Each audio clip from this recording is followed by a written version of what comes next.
Muchas gracias. Espero que puedan aplaudir también al final. Porque al principio es fácil, ¿vieron? Yo cuando leen todos estos currículos y esta cosa, me pellizco y digo, pero estoy vivo, ¿no? Sí, todavía estoy vivo. Eh, Me pidieron primero que hablara de las artes en Occidente. Yo dije que es imposible en una hora hablar de las artes en Occidente. Entonces dije artes plásticas. Y en muchos lados figura como artes plásticas, ¿no? Es decir, ¿por qué? Porque yo no puedo acá traer un trozo de Bach y que lo escuchemos todos para ver qué era la música barroca, ¿no? Entonces me voy a dedicar a la parte pictórica, que es así, la vemos, y es donde se inicia realmente y donde tenemos testimonios, porque no tenemos testimonios de la música del principio de los cristianos, ¿no? Que era lo que cantaban en aquel momento, cuál era la melodía.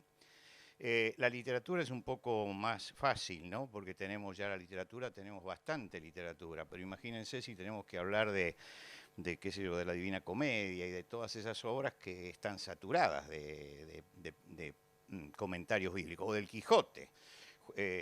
Juan Monroy escribió un libro sobre la Biblia en el Quijote. No podemos hacerlo. Entonces me voy a dedicar a las artes plásticas. Eh, Dios es un gran artista y toda la creación, en su falta de reiteración, Dios no hace nunca dos obras iguales, ¿no? Hay miles de millones de rosas, pero no hay dos que sean iguales. En el equilibrio y en la originalidad que tiene Dios está mostrando que es un gran artista. El salmista dice que lo hizo todo hermoso en su tiempo. En el libro de Eclesiastés, todo hermoso en su tiempo. El primer versículo de Génesis ya dice que Dios creó y después dice que Dios hizo. Y hay una diferencia entre Dios creó y Dios hizo. Solamente la palabra creó como sacar de la nada, como ex nihilo, aparece solamente 3 veces en el libro de Génesis, en el primer capítulo de Génesis. Hizo aparece muchas más veces. Cuando aparece la palabra creó en el original, me estoy refiriendo al original hebreo, cuando aparece la palabra creó, quiere decir que Dios sacó algo de la nada, no existía y existió en ese momento, por ejemplo la materia. Si ustedes van a Lavoisier, Lavoisier dice la materia es eterna. No, de algún lado salió la materia, ¿no? Entonces la Biblia dice creó, Dios la sacó de la nada. Pero después con ese material Dios construye. Él tiene palabra creadora y tiene palabra ordenadora también. Él puede sacar de la nada y puede ordenar lo que está. Entonces esas dos palabras aparecen en el libro de Génesis y demuestran que Dios es un artista. A diferencia del hombre, el hombre no tiene la palabra creadora que puede sacar de la nada. El hombre tiene que trabajar siempre con los materiales que tiene y construye de acuerdo a lo que está a su alrededor. Ahora, en el libro de Éxodo ya se habla de Dios usando artistas, no solamente usando artistas. Para el tabernáculo Dios inspiró espiritualmente a un hombre para que hiciera toda labor primorosa de arte, ¿no? Quiere decir que Dios es un Dios que ama el arte. Y puso los límites al arte. No te harás imagen ni ninguna semejanza de cosa que esté arriba en el cielo ni abajo en la tierra. No te inclinarás ante ellas. Y este es el énfasis del mandamiento. No te inclinarás ante ellas. Yo pensaba que si mi abuelo me ve hablando de arte en este momento, se desmayaría y pensará que soy un apóstata. Porque como viejo italiano criado en la idolatría católica, él recibía un almanaque de los Estados Unidos con una figura de la Biblia y lo rompía, decía, esto es idolatría, ¿no? Bueno, tenía un concepto bien extremista en ese sentido. Pero Dios puso el límite en cuanto a la adoración. Pero Dios hizo arte, mandó a hacer arte figurativo. Que hay algunos que dicen no hay arte figurativo. No, en el Antiguo Testamento hay arte figurativo. Los querubines del arca, por ejemplo, es arte figurativo. El detalle del candelero es arte figurativo. En el templo se esculpieron querubines en las paredes y mandó a hacer la serpiente de bronce. Después, bueno, tuvieron que destruirla porque la habían convertido en idolatría. Pero eso habla de que en la mente de Dios el arte es una de las cosas estimables. Por supuesto que el arte occidental que se forja a la sombra de la Biblia. La pintura es lo que vamos a hablar hoy, pero la música, ustedes tienen a Palestrina, Corelli, Bach, Händel, Mendelssohn y podemos seguir, ¿no es cierto? En literatura mencionamos a Dante, al Quijote, pero también la obra de Fray Luis de León, los autos sacramentales, ¿no?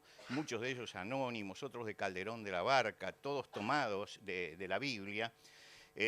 Y Chesterton, Lewis, Tolkien son hombres que conocían la Biblia y que transmitían en su obra la Biblia. El teatro en la Edad Media estuvo ligado a la iglesia, ¿no? Quiere decir que estuvo ligado a la Biblia.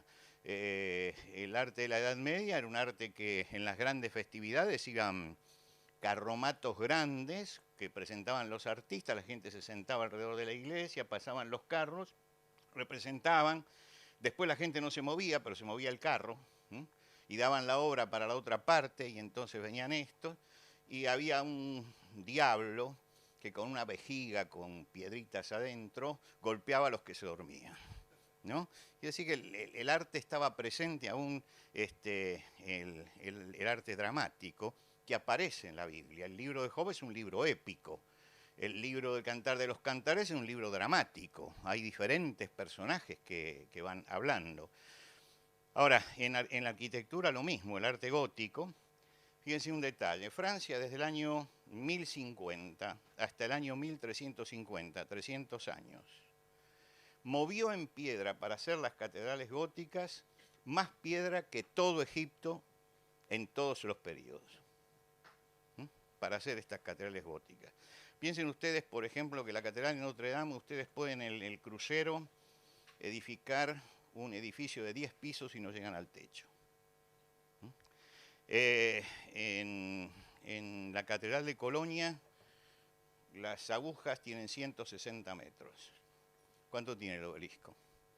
66 metros. Tiene 150 metros. En Notre Dame la hicieron cuando la ciudad de París tenía solamente 5.000 habitantes. Eran casitas todas de madera. Levantaron la catedral para 10.000 personas, el doble de los habitantes, pensando en el futuro. La empezaron en el año 1000, Napoleón le colocó las bisagras a las puertas. Y fue una obra justamente arquitectónica que se hizo no con los esclavos como tenían los egipcios, sino como un movimiento de fe. Yo no voy a abundar en esto, pero por ejemplo, lean ustedes la historia de la Catedral de Chartres, que en Chartres un rayo la destruyó y el pueblo se reunió y contrató a todos los picapedreros y armaron un campamento alrededor de la catedral y los alimentaron porque necesitaban tener un lugar que honrara realmente a Dios. No desechemos la historia, porque a veces cuando llegamos a los 500 años de la Reforma creemos que el cristianismo empezó ahí. No, empezó antes. Y es bueno que recorramos esa parte de la historia. Ahora vamos a empezar entonces con la parte pictórica hoy, y voy a aclarar 2 o 3 cosas. No es el coso que tengo que manejar. A ver. Lo tengo acá. Esto es muy común en mí, perder todas las cosas. Vamos a ir a la primera diapositiva con una frase de Ruskin. Me imagino que muchos de ustedes conocen de arte y otros no tanto. Voy a hablar también para los que no tanto. Ruskin dice, las grandes naciones escriben su autobiografía en 3 manuscritos. El libro de sus hechos, el libro de sus palabras y el libro de su arte. Nos paramos acá. El libro de sus hechos son las cosas que hacemos. Ahí estamos escribiendo la historia. Después el libro de las palabras es la historia que escribimos, que no tiene muchas veces nada que ver con lo que uno vivió. Yo tengo ya 71 años, lo que quiere decir que viví un pedazo grande de historia argentina. Ya me cambiaron un montón de parte de la historia, ya me las cambiaron. Lo que quiere decir que el que seguía únicamente por los libros y no vio la realidad, hay una diferencia entre la realidad y el libro. Pero se escribe en otro libro, que es el libro del arte. Y dice algo interesante, dice, no se puede entender ninguno de esos libros sin leer los otros 2. Pero de los 3, el único fidedigno es el último, el arte. Es el único donde ustedes pueden llegar a ver la verdad de lo que pasaba. Ustedes lean los libros que cuentan las guerras de España, guerras donde triunfaron, una maravilla. Vayan después a ver los dibujos de Goya y ahí van a ver la verdad de la guerra, lo que no dicen los libros. ¿Mm?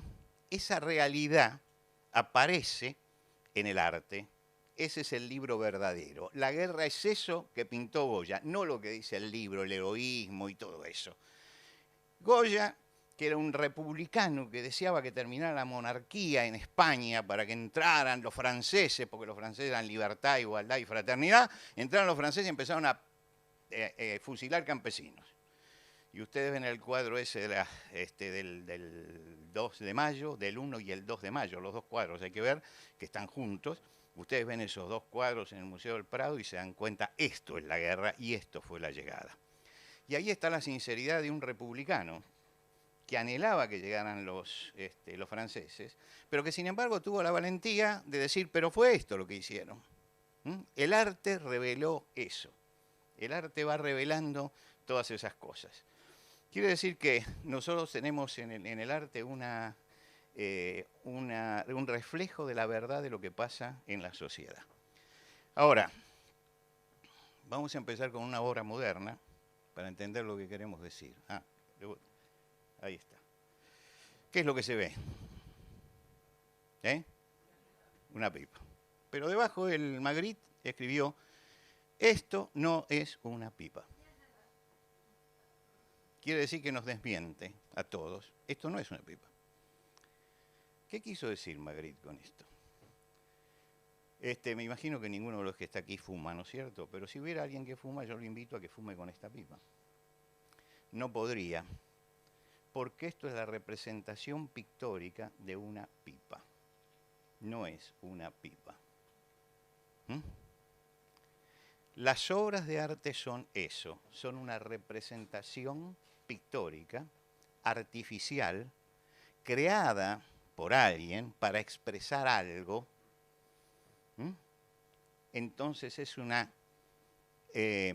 una construcción arbitraria que refleja a una persona y que no refleja la realidad, sino refleja lo que él siente frente a esa realidad, la forma de ver él esa realidad.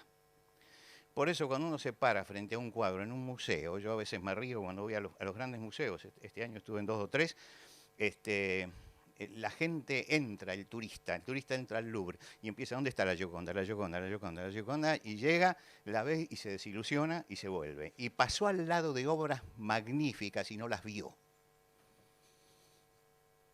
Porque no se puede mirar así de pasada. La obra, uno tiene que pararse delante y a pesar de que uno la conozca, tiene que estar mucho tiempo frente a esa obra para entender qué fue lo que quiso transmitir el artista. Quiero decir, cuando uno va a un museo, algunos me dicen, te acompaño a un museo. Digo, por favor, no me acompañes. Pues nos vamos a pelear, porque yo me paro frente a un cuadro y estoy 1 hora mirando. Entonces la persona que está ahí dice, ¿qué está viendo? Y si ya lo vimos. No, es que justamente si me dan un libro, yo me tengo que parar y leerlo, y el cuadro también es un libro donde se lee. Vamos a tratar de mirar eso, esa construcción para ver qué es lo que pasaba. Y creo que para entender el impacto de la Biblia hay que mirar un poco el arte anterior. Y entender esto, que el arte no es realista. Este señor que dibujó esto no es que no sabía dibujar y no sabía de proporciones. Sabía perfectamente de proporciones. En general el hombre de Occidente ama o busca en el arte la relación que hay con la realidad. Entonces dice, es muy lindo, parecía que estaba vivo. No, claro, ve un cuadro de Picasso y se muere, porque cree que es un garabato, ¿no es cierto? No, el arte refleja el pensamiento de una época. Este es el emperador Justiniano. ¿Por qué es tan grande? Porque es lo más importante en ese momento. Entonces el tamaño marca la importancia. Y ese que está ahí mirando asustado, ¿quién es? Es el arquitecto que está haciendo la catedral. Lo que está ahí no es una maqueta, es la catedral. está edificando la catedral. Y le está dando órdenes Justiniano. Ahora, ¿por qué es chiquito el arquitecto? Porque es mucho menos importante que el rey, ¿no? Entonces, están hablando aquí de jerarquías. ¿Por qué está vestido así Justiniano? Porque es el rey y es el que pone el dinero. ¿Y por qué está vestido en esa forma? ¿Por qué el rey puede manejar todas las cosas y el arquitecto tiene que subir a una escalera? Es decir, están marcando jerarquías, aparecen las jerarquías. Entonces, con esto más o menos tenemos una idea como para meternos en el arte y la Biblia. ¿En qué mundo empieza todo esto? Empieza en el mundo griego. Este es el Apolo del Belvedere, es griego, se lo descubrió hace unos años atrás y está en este momento en el Vaticano, el Apolo del Belvedere.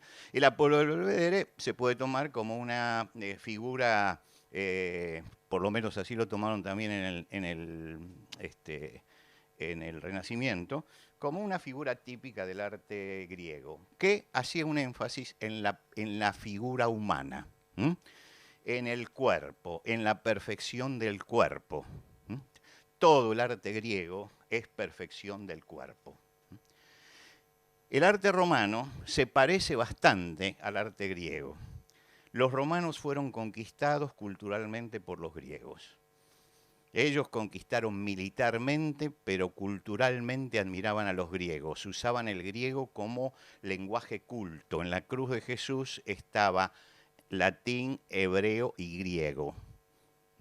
Quiere decir que fueron conquistados culturalmente. En esa conquista cultural copiaron también el arte, pero le cambiaron la cabeza. En vez de poner la cabeza de los dioses, ponían la cabeza de los emperadores.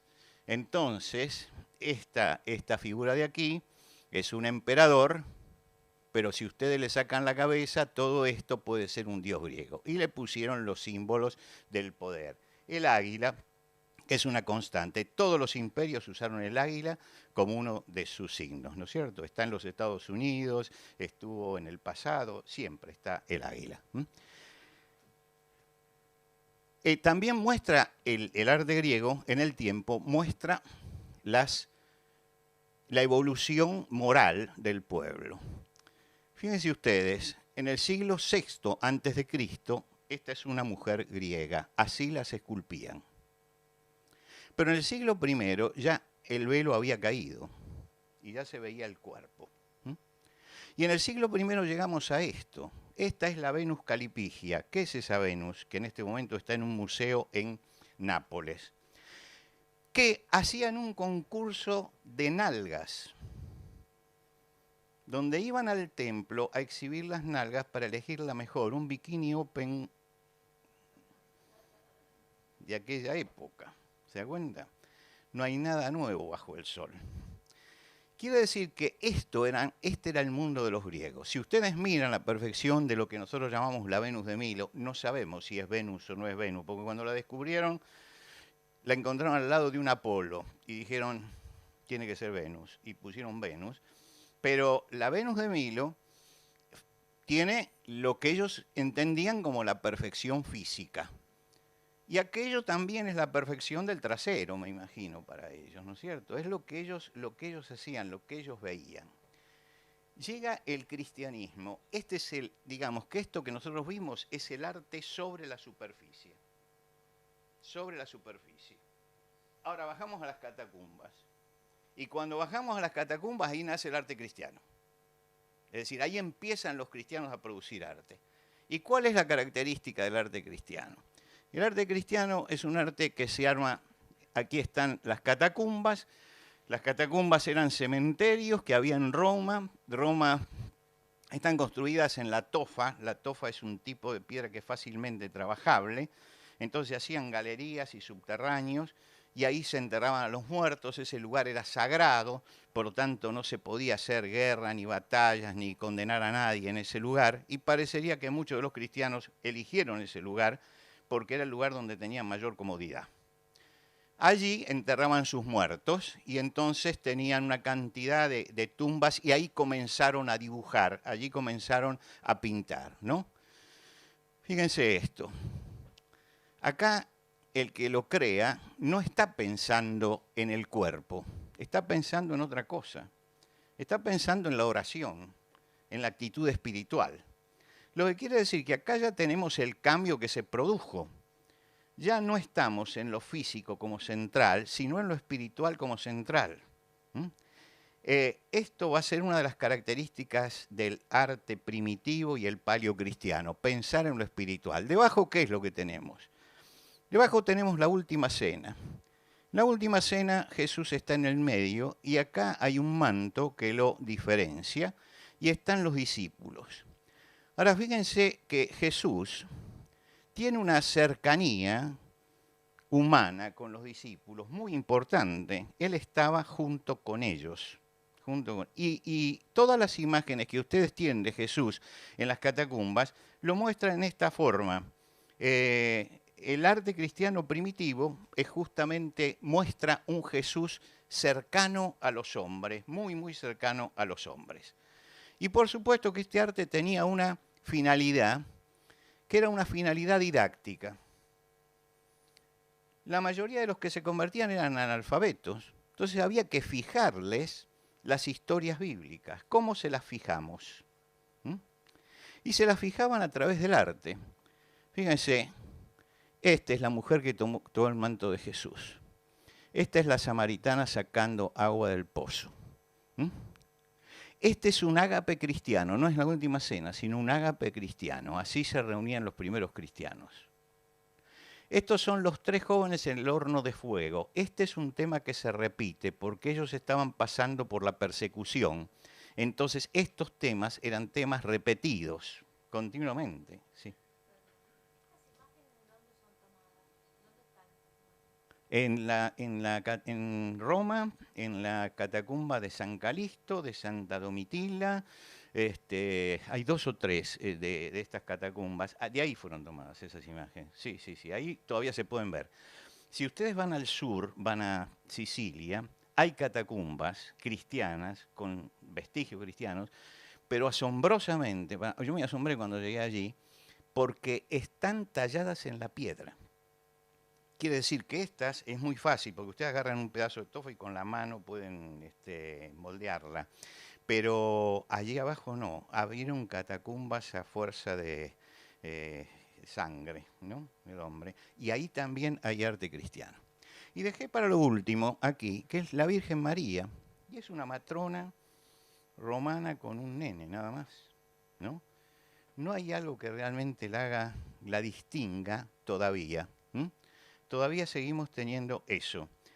Ahora, hay un tema que es recurrente en las catacumbas. Cuando uno llega a las catacumbas cree que va a haber pescaditos por todos lados, ¿no es cierto? No ve pescaditos por todos lados. Eso hay que tener cuidado con Hollywood, porque en general eso forma parte de las películas y las novelas. El ictus está, ¿no es cierto? El ictus está, pero no ha proliferado tanto como nosotros pensamos en nuestra imaginación. Pero sí hay un tema que es constante en las catacumbas y que les voy a mostrar unos cuantos de estos para que ustedes se den cuenta, que es el tema del buen pastor. Son diferentes épocas, ¿no? En los primeros 300 años. Ya cuando llegamos al final de los 300 años, ya tenemos esta escultura.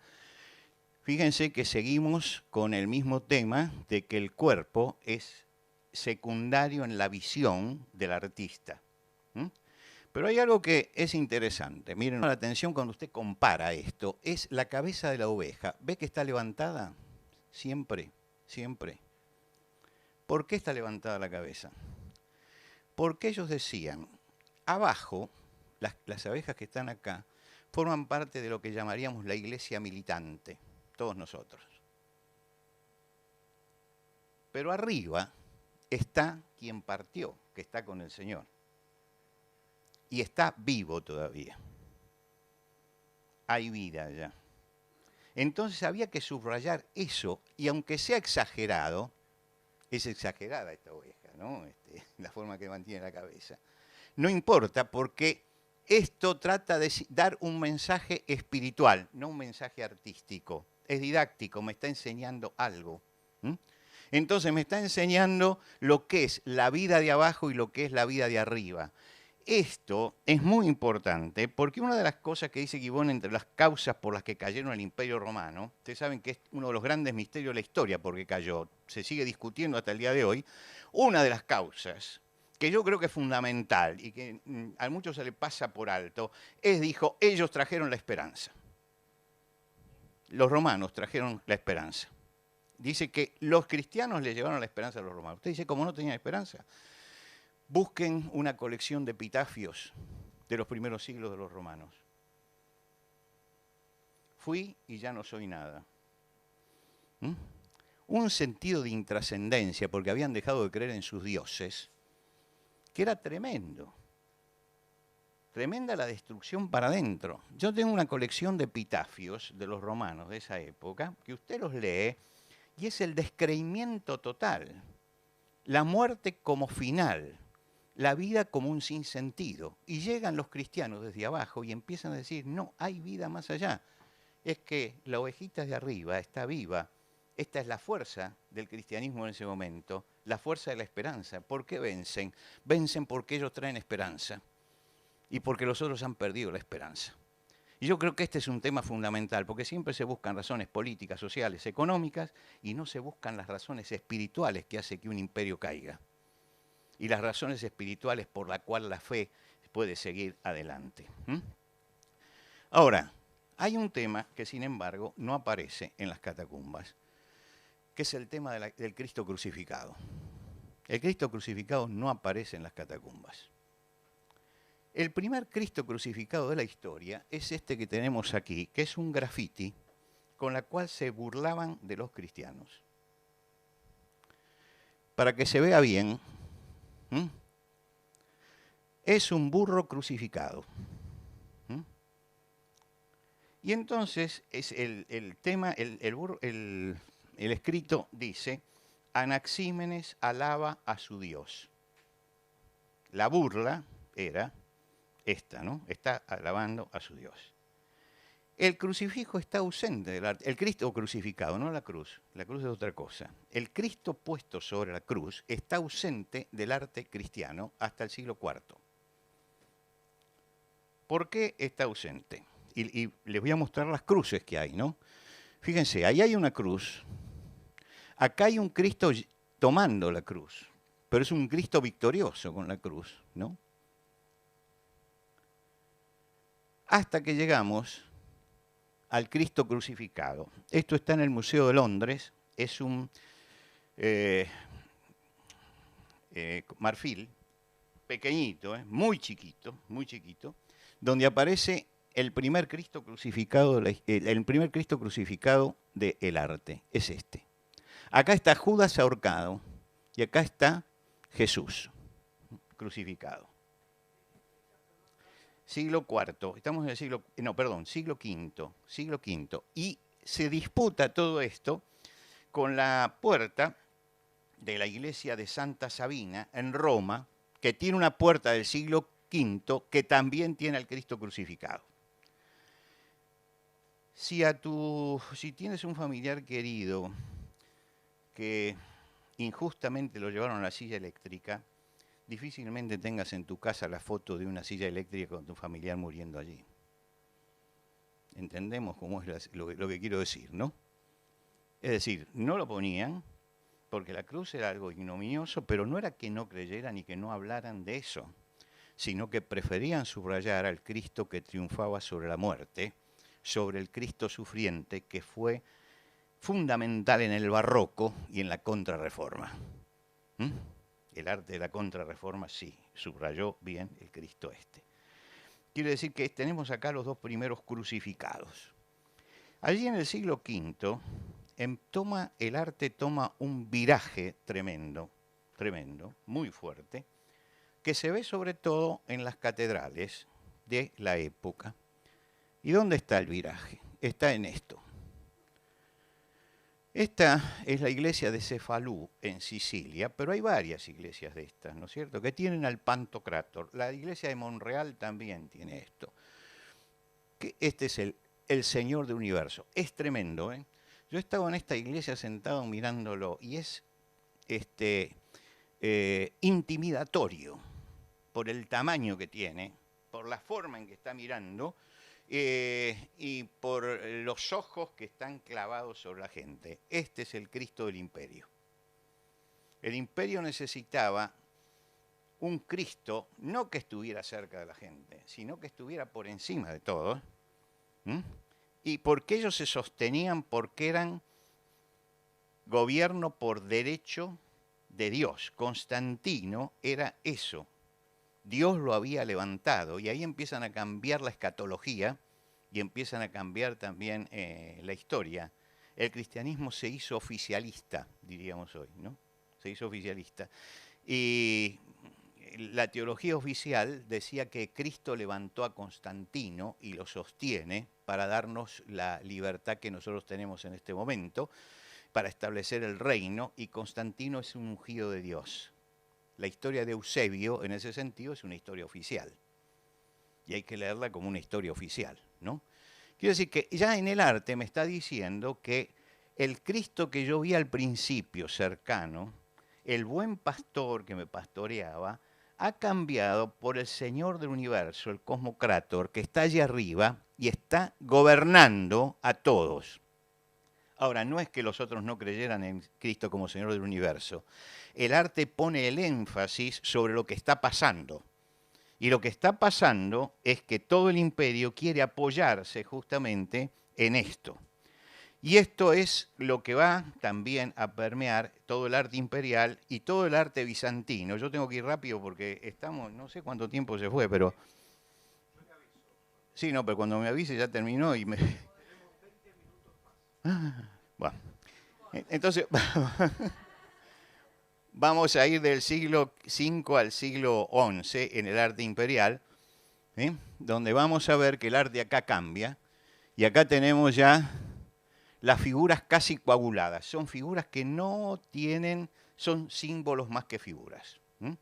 Están como coaguladas, no se mueven, están almidonadas, plastificadas en eso, ¿no? Todo el arte de aquel tiempo. Y fíjense ustedes un detalle, que todas tienen dorado. Dorado es el cielo, es lo que tenemos que aspirar. Esto es lo que tenemos que aspirar, al cielo. El asunto es que tenemos que levantar los ojos hacia arriba y mirar esto. Acá tenemos a la Virgen y el niño, que están, y lo mismo acá Jesucristo, y acá otra Virgen, también de la misma época. Como el niño hay que poner su madurez, entonces le dan la dimensión de un hombre. Ustedes saben que para dibujar un hombre necesitamos, un hombre mide 8 cabezas, ¿no? 8 cabezas se repiten y le da la dimensión. Para dibujar un chico, 5 cabezas. Chico, con eso se busca la proporción. Estoy hablando groseramente, ¿no?, de esto. Disculpen los que a lo mejor son especialistas en arte y me escuchan decir eso, pero tengo que hablar para todos. Entonces, 8 cabezas y 5 cabezas, ¿sí? De repente hay algunos, como el Greco, que ponen 12 cabezas porque alargan la figura, pero eso ya es estilo, ¿no? Es el estilo de él. Acá ustedes se dan cuenta que el bebé tiene, sobre todo, tiene 8 cabezas. ¿Por qué? Porque es adulto. Porque no es el bebé, es el símbolo del bebé. Están simbolizando algo y todo está puesto en el cielo. Aquí desaparece durante mucho tiempo la naturaleza en la pintura cristiana. Desaparece la naturaleza, parecería que la naturaleza no existe hasta que llega Francisco de Asís y le hace bajar los ojos y le dice, ¿esto también existe? Hasta ese momento el arte ha perdido el contenido que tenía y cuando aparece en la naturaleza aparece en una forma totalmente secundaria. Y entonces pegamos un salto hasta el año 1280 y 1310. La Virgen en el trono y la Virgen de todos los santos, Dionisanti. La primera es de Cimabue. Cimabue, fíjense un detalle que creo que es importante con lo que hemos visto. Dijimos, los tamaños dan las jerarquías. Si los tamaños dan las jerarquías, María es superior a los ángeles. Y es superior a todos los santos que están acá abajo, que pueden ser los 4 evangelistas o no se sabe muy bien. Quiere decir que acá tenemos una figura que se ha exaltado en una forma desmedida. ¿Por qué se hizo esa exaltación en forma desmedida? porque había que contrarrestar a las Venus de allá. Y entonces se necesitaba levantar una figura que fuera la contrafigura. Y se empieza a exaltar la figura de María como el contraste con la Venus Calipigia que vimos antes, ¿no es cierto? Es el contraste. Y esa exaltación llega un momento que pierde el nivel y que olvida qué es y empieza a jerarquizarse, y acá tenemos ya la jerarquización grande, también acá todos coagulados. Fíjense que esta cabeza no es real, no es humana, no es humana.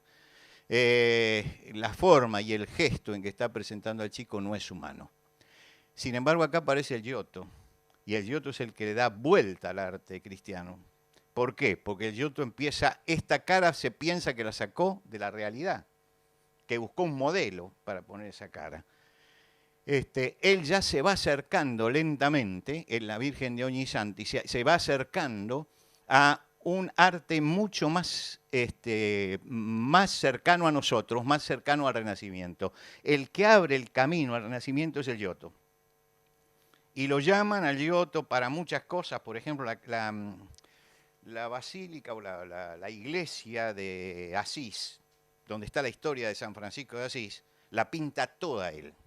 Y ahí se nota la lucha que él tiene entre el pasado y el futuro, ¿no es cierto? Y hay muchos de esos frescos que tienen allí que uno nota que él no se decide a dejar las jerarquías por las medidas y todo eso, pero no rechaza la humanidad y muestra a la persona no simbólica sino humana.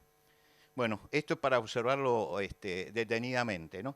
Pero fíjense ustedes, por ejemplo, en esta, la mano de la Virgen, ¿no? Cómo está, y la mano de acá se parece más a la mano de una madre, mucho más. Lo mismo el rostro y la actitud. Ahí empieza el Giotto a cambiar el asunto, y llegamos a que es la adoración de los magos. Había pasado el cometa Halley, intenta él dibujar la estrella de Belén como si fuera el cometa Halley. No sé si le salió bien porque no estaba yo allí, pero si no se lo explican, a usted le parece que es cualquier cosa menos el cometa, ¿no? Ahora, fíjense ustedes, la forma en que el mago se inclina delante de Jesús, y acá dejó la corona, dejó el ángel que está custodiando, ¿no? Y hay una profunda humanidad ya en todos. Pero lo más notable de todo esto, y por eso es que este cuadro ha sido puesto como ejemplo, ¿no? Es esta parte del cuadro. Vamos a hacer un poco el pedacito ese. Todos están mirando al niño, pero hay alguien que es el cuidador de los camellos, que es el más humano de todos, porque él no se distrae. Fíjense la mirada que tiene. Él está mirando al camello a ver qué es lo que pasa. Y los demás están. Ahora, él lo hace porque, el Giotto lo hace porque se presenta un contraste. El centro de atención es eso, y esto está subrayando el centro de atención. Pero lo que está mostrando también es lo otro, ¿no? Que hay algo que es humano en todo esto.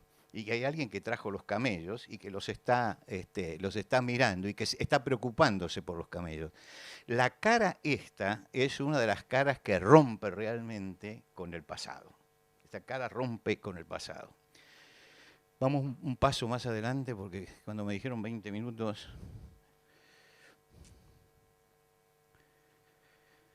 Y acá ya tenemos la ruptura total con Fra Angelico. Fra Angelico tiene algo que es increíble, que nadie sabe cómo lo hizo, que son los celestes. No hay ningún cuadro que pueda reflejar en la reproducción lo que son los celestes de Fra Angelico.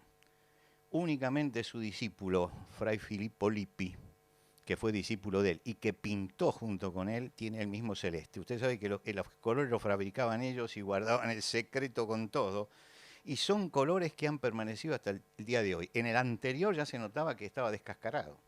Estos no, estos se mantienen totalmente. Aquí está la historia de la redención, la caída. Miren, el palacio este con estas líneas subraya 3 mundos diferentes. Este es el mundo de la caída, Adán y Eva agarrándose la cabeza y saliendo, el ángel Gabriel anunciando, la Virgen recibiendo el llamado en un palacio renacentista. Siempre ellos lo pintan de acuerdo a la gente de su tiempo, ¿no? Y por otro lado el Espíritu Santo, que está aquí saliendo de Dios, está aquí bajando, ven acá hay una palomita dibujada que está bajando y acá ya está parado porque el Espíritu Santo está haciendo ya la obra. ¿Mm? Quiere decir que está el principio de la redención. Por causa de esto está pasando esto. Como respuesta a esto, que es la caída, está comenzando la historia de la redención. ¿Mm? Y una costumbre de los de aquel tiempo que era contar las historias como si fueran una historieta. Entonces, acá está el casamiento de María y José, acá María y Elizabeth, acá está ya el nacimiento de Jesús, acá la presentación del niño y acá la muerte de María. Está toda la historia contada. 3 pertenecen a la Biblia y 2 pertenecen a la imaginación. Entonces, contaban tipo historieta. De esto se burlaba Leonardo da Vinci. Dice, parece una alacena. Parece que le hizo una cantidad de estantes abajo. ¿Sí? Sigamos. Y llegamos a esto que es lo máximo con respecto a la Biblia. La Capilla Sixtina era un galpón que el Papa llamó a, Julio II llamó a Miguel Ángel y le dijo que le pintara a los 12 apóstoles para mostrar el poderío del apostolado. Si hay un artista cabeza dura fue Miguel Ángel. Miguel Ángel le dijo que no lo hacía, que no, le peleó con el Papa y el Papa le dijo, bueno, haz lo que querés. Listo, y lo dejó. Y pintó la Capilla Sixtina, menos mal que fue cabeza dura. Era terrible lo terco que era y se peleaba con todos los papas, por eso él llegó a no creer en el Papa. No creía ya. Julio II era más militar que Papa. La Capilla Sixtina es la Biblia completa. Si ustedes entran a la Capilla Sixtina van a encontrar la Biblia. Fíjense, por ejemplo, en el costado derecho, arriba tenemos la creación del mundo, en el costado derecho, tenemos el Antiguo Testamento, el Nuevo Testamento, el juicio final. Quiere decir que ustedes tienen la creación del mundo arriba, todo Génesis está, todo Génesis, los temas salientes del Antiguo Testamento y los temas del Nuevo Testamento. Si se paran la Capilla Sixtina, al cuadro de este lado que se corresponde a algo del Antiguo Testamento, tiene su par en el Nuevo Testamento del otro lado. Quiere decir, hay que mirar acá y hay que mirar acá. Por ejemplo, vamos a un tema. Este es el Perugino. Fíjense, acá está la circuncisión del hijo de Moisés. Y acá está el bautismo de Jesús.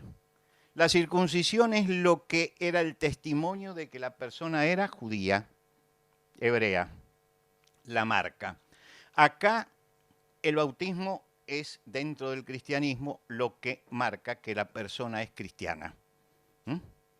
Quiere decir que, para ponerlo en términos que no son bíblicos, para ellos era el rito de iniciación. Está de un lado y del otro. Así es todo, estos son del Perugino los dos. Así está toda la Capilla Sixtina. Vamos a mirar rápidamente un poco esto que es lo más conocido de la Capilla Sixtina. Osado, y por eso no habló con el Papa y no le dijo lo que estaba haciendo, y por eso cubrió el techo y pintaba sin que nadie lo viera. Porque osado pintó la figura de Dios. Entonces, acá tenemos a Dios y acá lo tenemos a Adán. La vida se la está dando Dios. ¿Hay algún médico acá? No me siento mal, ¿pero hay algún médico? No, bueno, no importa. Si ustedes se fijan, fíjense que hay 2 ámbitos. Este ámbito es uno y este ámbito es otro. Este ámbito tiene algo que es una forma que es bastante extraña. ¿Se dan cuenta? Fíjense.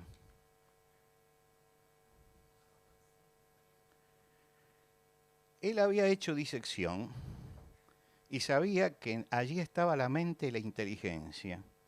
Y entonces él le da esa forma porque esto es la mente y la inteligencia de Dios trabajando para crear. ¿Mm?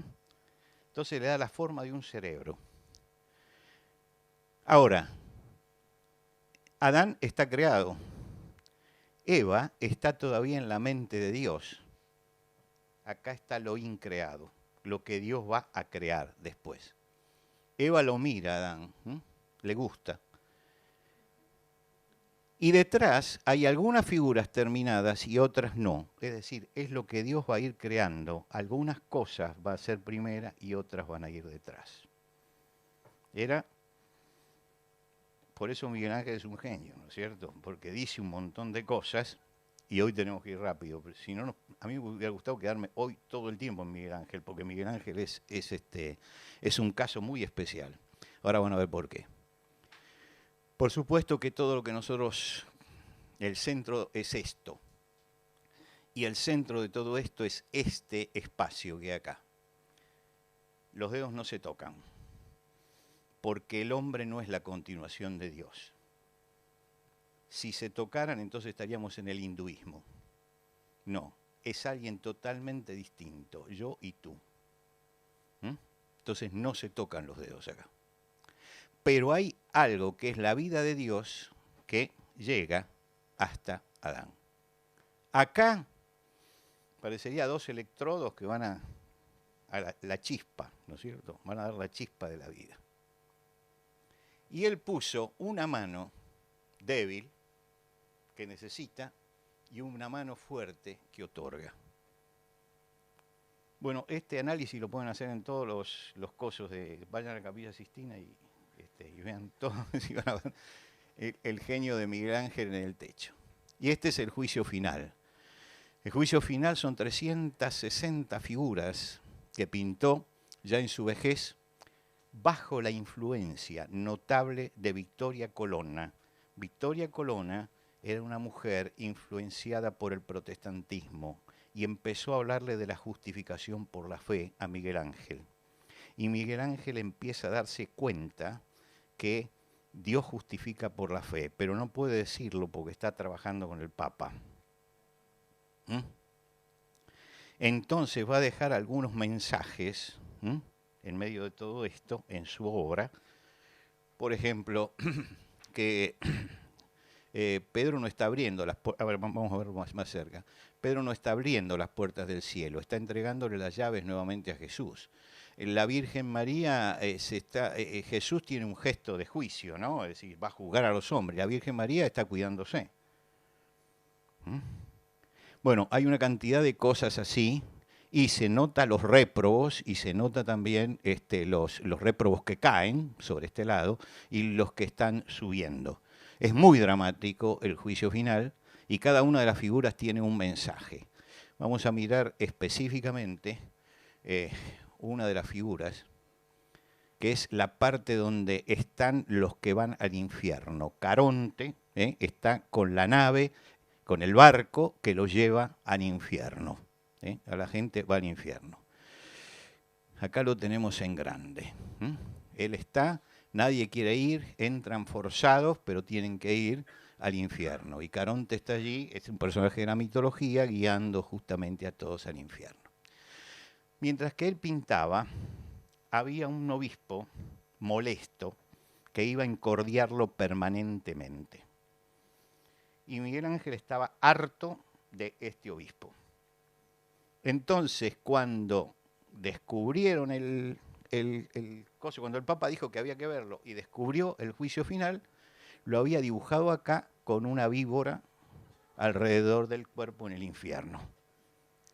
Esto trajo un problema, el obispo fue al Papa y se quejó, porque estaba él en el infierno. Y el Papa le dijo, yo tengo autoridad en el cielo y en la tierra, pero en el infierno no.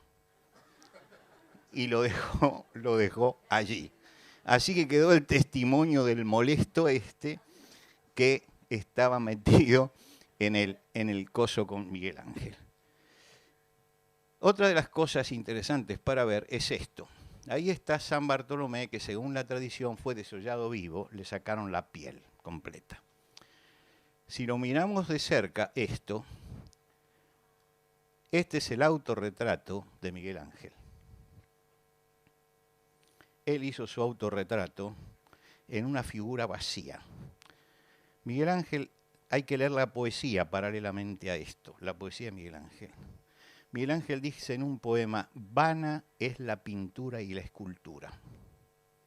En lo único que puedo esperar es en la misericordia de Dios y en los brazos del crucificado que me reciban. Quiere decir que acá había algo espiritual que había pasado en él.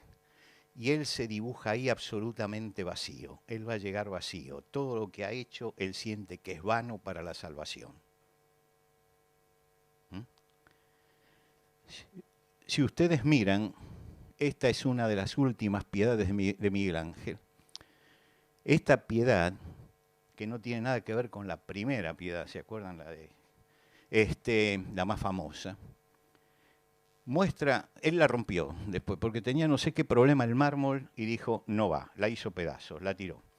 Un sirviente le dijo si podía recoger los pedazos, recogió los pedazos, los guardó, se los vendió y el que lo compró entonces la reconstruyó. Le falta una pierna a Jesús, tiene para ensamblarla la pierna, pero parece que ese fue el problema por el cual Miguel Ángel la rompió. Pero sin embargo, queda como testimonio de que María Magdalena y María, la Madre de Jesús, son personajes secundarios aquí, totalmente secundarios. La gran figura es Nicodemo, que está sosteniendo, acá tiene la mano, sosteniendo a Cristo, la figura del Señor, sosteniéndola. Esta también es la cara de Miguel Ángel Viejo. Está detrás de Santa María di Fiore, en el Museo de Santa María di Fiore. Tiene un escrito bien interesante que dice, está basado en el Evangelio, si alguno está en Cristo, nueva criatura es. Dice, porque él entendió que la muerte de Cristo era lo que le daba vida. Y se estaba agarrando del Cristo que muere para tener vida.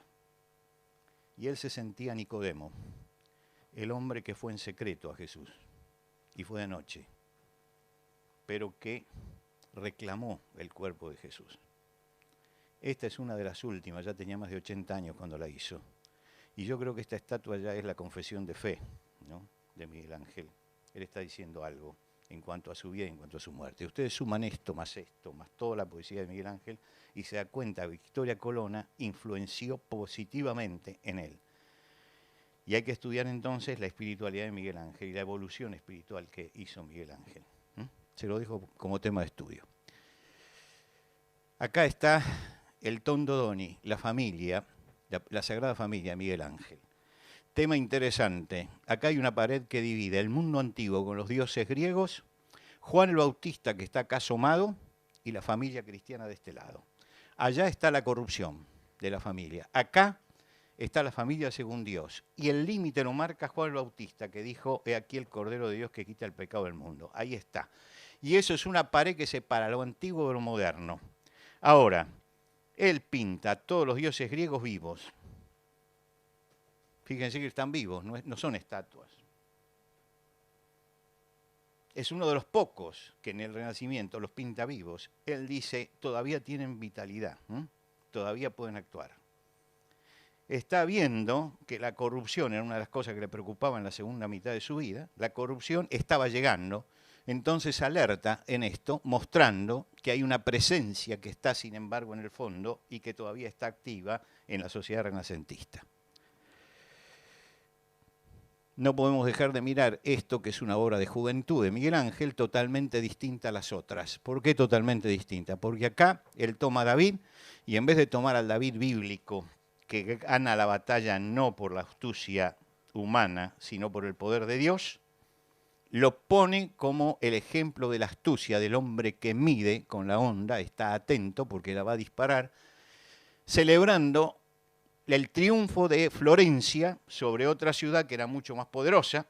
Entonces el David significaba que el chiquito le estaba ganando al grande porque era más astuto. ¿Cómo varió de aquí al final cuando ya él subraya el hecho de que la potencia y el poder viene de Dios y no viene de los hombres, ¿no? Y entonces llegamos al gran revolucionario del arte, que es Caravaggio.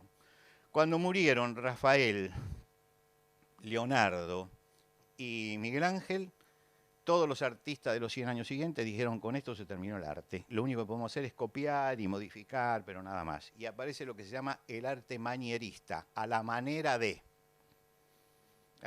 los otros. Y muchos de ellos decían, me gustaría pintar como Miguel Ángel, me gustaría dibujar como dibujaba. Es decir, estaban admirando eso. El que viene para romper eso es Michelangelo Merisi, el Caravaggio. El Caravaggio es el que pinta esto. Y este es el cuadro, es uno de los cuadros, no son originales. El original se perdió. En la Segunda Guerra Mundial lo destruyeron. Pero este es el cuadro donde él le pidieron que pintara la inspiración de San Mateo. Entonces, eligió un campesino en la taberna, porque este era hombre de tabernas. Caravaggio era un hombre de tabernas, tenía una mala vida. Eligió un campesino, que es este. Acá esto lo dibujó un alumno, él lo dibujó con los pies embarrados porque venía caminando descalzo. Tratando de escribir brutamente sobre, y el ángel llevándole la mano, la inspiración. Cuando presentó el cuadro, lo querían matar, porque había roto con todos los cánones. No era la exaltación de la figura perfecta. Ahora tenemos acá un campesino. Y además, ¿cómo puede ser que San Mateo le puedan tener que guiar la mano para escribir cuando era alguien que contaba el dinero? Entonces él contestó que alguien puede hacer muy bien los números y no quiere decir que pueda hacer bien las letras. Le rechazaron el cuadro. Como se lo rechazaron y estaba contratado, entonces pintó otro. Y el otro cuadro, por supuesto, es totalmente distinto. ¿Por qué? Porque trató de hacer lo que ellos querían. Pero no obstante, él empezó un cambio notable en el arte, que era buscar realmente hacer algo totalmente diferente. Vamos a tomar un tema, por ejemplo, que no es bíblico, que es la muerte de la Virgen, la dormición de la Virgen. Acá está Frangélico con sus celestes, acá Pier Maria Penacci, y acá está John Clever. Bueno, más o menos esto es lo que se hacía. Le pidieron a él que hiciera el asunto ese. Se fue al Tíber. En el Tíber había ahogada una prostituta. Tomó nota de la prostituta ahogada. Y entonces dibujó la muerte de la Virgen María. Ahí está. Sacándola de la prostituta ahogada con el vientre lleno de agua. Perdón, el vientre lleno de agua. El vientre lleno de agua. Acá no se ve bien porque, bueno, pues es una mala reproducción y hay luz. Los pies hinchados. Otro lío, otro problema con él, porque nadie quería poner esto y se la rechazaban. Pero él estaba haciendo algo, estaba volviendo, a pesar de que estaba volviendo el Evangelio a la realidad. Que la Virgen no era esa que estaba sentada en el palacio renacentista con el velo, que era una mujer de Nazaret. Entonces él iba a buscar en la realidad y en las caras lo que debían ser los discípulos, que ninguno pertenecía a la Academia de Jerusalén. Ya me dijeron que 5 minutos. Fíjense, por ejemplo, este es el camino de Emaús. Estos son 2 campesinos italianos. Mire la sorpresa que tiene, cómo la manifiesta. Miren que tiene el vestido, el traje roto. El gesto que hace, es un gesto bien napolitano. Abrir los brazos. Está tirando esta frutera, está en el borde, se está cayendo. ¿Por qué? Porque están frente a la sorpresa de esto. Pero ustedes miran esta cara y miran esta cara. Dejemos a un lado la cara de Jesús, que ahí trataba de congraciarse con nosotros. Estas 2 caras son caras reales, son caras de todos los días. Entonces, entre la cara que le pintaban a los discípulos de Emaús en el Renacimiento, que eran caras ideales, y esta, es más real esto, y esto es lo que él sostenía, y por eso renueva el arte Caravaggio. En el norte, sin embargo, el asunto era distinto. Los flamencos pintaban distinto, pintaban todo simbólico. Este es el casamiento de los Arnolfini. Entonces, como acá se sacan una foto del casamiento, ellos mandaban a hacer un cuadro. Este es un cuadro del casamiento de ellos. No piensen mal, la novia no está encinta, no está embarazada. Lo que pasa es que esto significa, por eso yo dije simbólico, esto significa fecundidad. ¿Sí? Van a tener hijos. Acá está el perrito, fidelidad. Acá están los zapatos de él, miran para afuera, porque él se va a dedicar a ese trabajo. Acá los zapatos de ella, que están sacados, es la ampliación de esto, porque ella se va a quedar en la casa trabajando. La idea de familia de aquel momento. Detrás hay un cuadro, está mostrando que esto, que es un acto íntimo, aquí está la cama matrimonial, este acto tiene testigos que se están reflejando en el espejo. Son los testigos de la boda, porque un matrimonio es un acto privado y es un acto público también, las dos cosas. Acá, en el espejo, alrededor están las 14 estaciones de la cruz, porque Dios está presente. La ventana está abierta. La ventana abierta me dice que hay luz, que es de día. Es de día. Sin embargo, hay una vela encendida, una sola vela encendida. Porque la luz de Dios tiene que estar siempre encendida, no interesa cuál sea la luz que venga de afuera. Y acá hay unas naranjas. En el norte la naranja es como para nosotros la manzana de Adán, el fruto de la tentación. Entonces le dice que la tentación está permanentemente allí. Es todo, así trabajaban ellos, por eso en el sur, los renacentistas del sur se burlaban de los flamencos del norte porque decían que ellos hacían todo simbólico. Por supuesto que después el señor Arnolfini, a pesar de la cara que tiene, se comió la naranja y tuvo un problema y tuvo que divorciarse. Pero no obstante el cuadro lo tenía, ¿no es cierto? Seguimos. Cuando lleguen los 2 minutos, ¿cuánto tenemos de preguntas después? 10 minutos. De preguntas. Acá llegamos al humanismo ya. Ya tenemos la reforma en acción. Pero el rey Enrique VIII le está pidiendo al Papa que lo divorcie de Catalina porque quiere casarse con Ana Bolena, con su amante. El Papa le dice que no, no por nada, sino porque Catalina es la tía de Carlos V. Entonces es un lío de familia, si lo divorcia va a tener un problema, entonces le dice que no. Enrique VIII se enoja, decide romper y fundar la iglesia anglicana con todos los protestantes que haya sueltos por allí. En Francia se dan cuenta que esto va a dificultar los negocios entre el continente y la isla, de que esto va a ser un problema económico que los va a afectar directamente a ellos. Manda 2 embajadores, que son estos señores que van en nombre de Francia. Ahí está Van Eyck, que es un pintor flamenco que está allí radicado en Londres, y le piden que haga el retrato de los dos.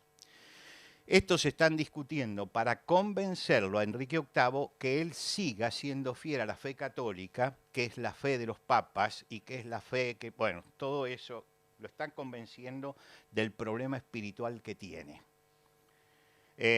Para que él reaccione espiritualmente. Pero realmente en el fondo no están discutiendo eso. Ellos no van porque estén interesados espiritualmente en Enrique VIII, están porque se les acaba el negocio. Entonces se discute lo espiritual, pero en el fondo es otra cosa. Y tiene la desgracia de llamarlo a Van Eyck para que haga este cuadro, un flamenco.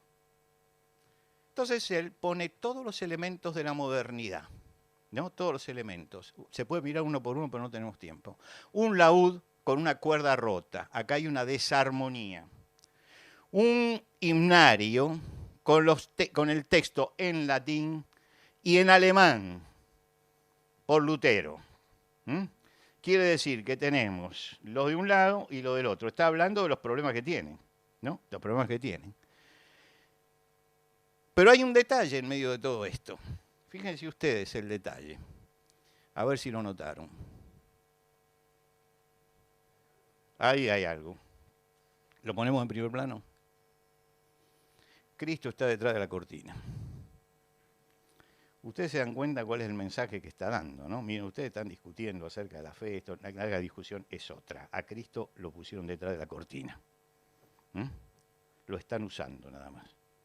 Quiere decir que pinta el crucifijo allí oculto detrás. ¿Mm? Esto es una ampliación de este pedacito, ¿no? El cuadro es muy grande, muy grande, y no hay reproducciones buenas. Pero sigamos. Acá hay una figura bastante extraña, ¿ven? Ahí. Es un anamorfismo, es una deformación de la imagen. Si alguno de ustedes se para en aquella pared y empieza a caminar mirando fija esa figura, cuando llegue a 1 metro, esa figura es una calavera. Es la muerte que está presente. Entonces, en el Museo Británico, donde está, no en el Museo Británico, en la Galería de Londres, donde está, tienen marcado un lugar. Y en general los guardias que hay le dicen, camine por acá. Y lo agarran del brazo, camine, pero mire. Y en un momento uno ve la calavera. Él dijo, mira, Cristo lo tiene atrás y acá hay un problema que se va a dirimir con la muerte, porque la muerte está presente. Por eso los cuadros hay que pararse y mirarlos con tranquilidad. Porque están diciendo siempre algo, ¿no? Sigamos. En ese tiempo yo rescato, porque tenemos que ir rápido, de los impresionistas, expresionistas y todo esto, que en general el tema religioso y el tema bíblico no estuvo, salvo en Van Gogh, que fue pastor. Entonces, él tiene una Biblia abierta en Isaías, pero en general el tema religioso no estaba presente como estuvo hasta ese momento. Lo humano privaba. Pero Van Gogh tiene algunas cosas interesantes. Él estuvo con los bretones, viviendo entre los bretones, y en ese año que él estuvo allí, con una crisis espiritual muy grande, fue a la iglesia y empezó a subrayar ciertas cosas. Este cuadro se llama Después del sermón. Fíjense que acá hay un árbol que divide 2 escenas. En esta escena están todas las mujeres mirando,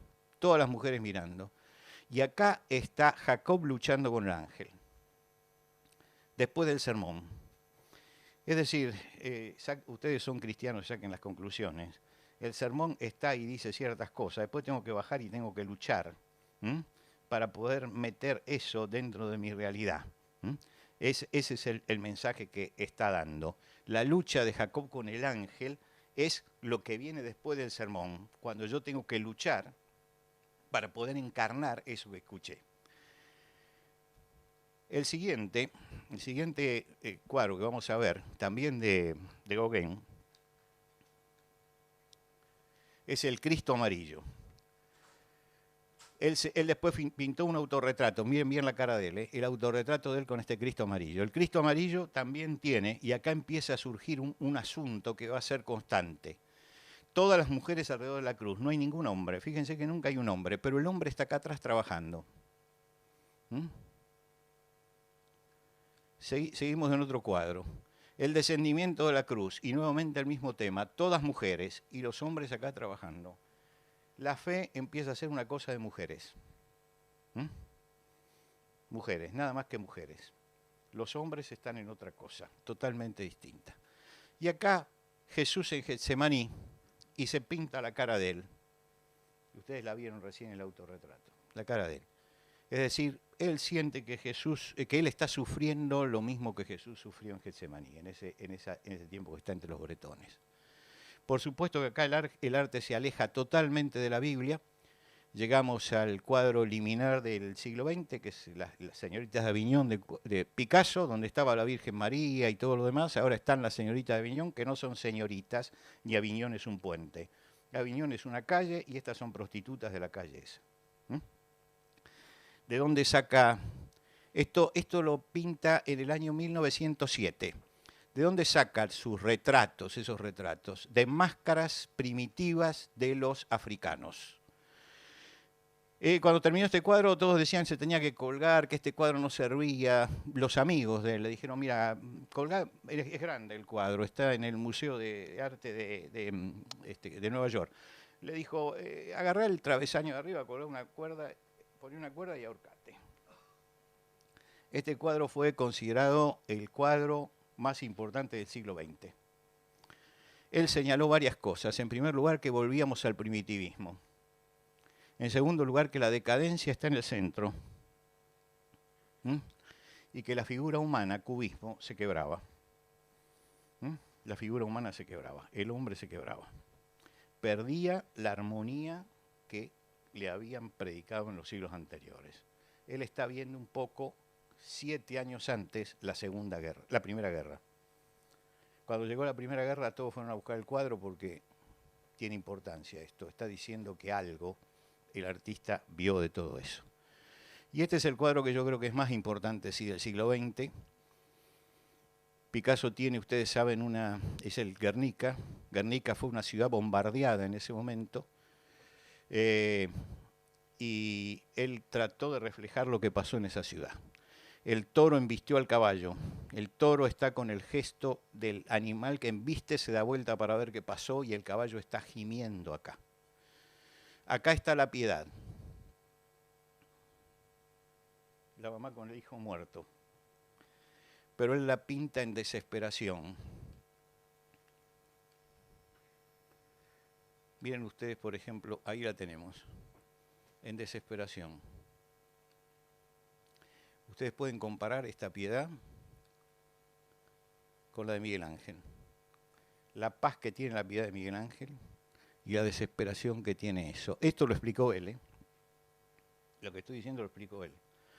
Es la piedad, es la piedad de ese tiempo, es la angustia de ese momento. Y acá, en el otro lado,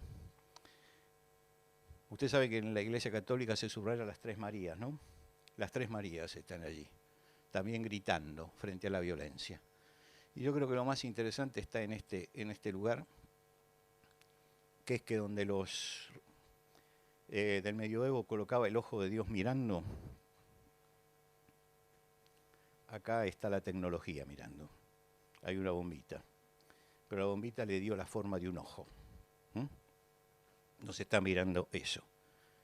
Y entonces llegamos a Andy Warhol, que es el mercado capitalista. 4, este es el arte moderno. No vamos a llegar al último arte moderno, pero segundo cuadro del tercero, la cantidad que usted quiera. Es el mundo moderno, es el capitalismo, es la producción en serie, todo esto. En el Pompidou pidieron a los 25 años que se hiciera una retrospectiva. Retrospectiva quiere decir que dejamos lo mejor de estos 25 años y los exponemos. 2 años hubo una cantidad de notables buscando la retrospectiva. A los 2 años presentaron su obra y la abrieron a la gente. La gente entraba y se encontraba con 2 salas vacías. Es todo un mensaje. Es la nada. Cuando nos alejamos de Dios, llegamos a la nada. Yo creo que el arte tiene mucho que decir. Y el arte tiene que ser un mensajero de esperanza. Yo estoy estimulando a los artistas latinoamericanos y logré ya que varios artistas ya están exponiendo en Estados Unidos. Artistas pop. El más grande del pop en el Perú se convirtió al Señor y dejó el arte. 25 años, quemó todos sus libros. Pero encontré un día y dije, ¿por qué hiciste eso? Y empezamos a hablar con él, volvió a pintar. Hoy está exponiendo en Nueva York. Estuvo exponiendo en Buenos Aires. Es decir, creo que hay que estimular a los cristianos que hacen arte para que el mensaje no sea el vacío, para que el mensaje realmente tenga la consistencia que el cristianismo y la respuesta que el cristianismo sigue teniendo en esta hora. Y yo creo que así como hay predicadores y tenemos que buscar que tengamos buenos predicadores que prediquen la palabra de Dios, tenemos que buscar también tener grandes artistas que reflejen en un ángulo que hemos olvidado y que fue muy importante para la Iglesia, empiecen a reflejar cuál es el sentimiento de los cristianos y cómo nosotros podemos dar todavía un mensaje a través del arte. Lo dejamos acá. Muchas gracias.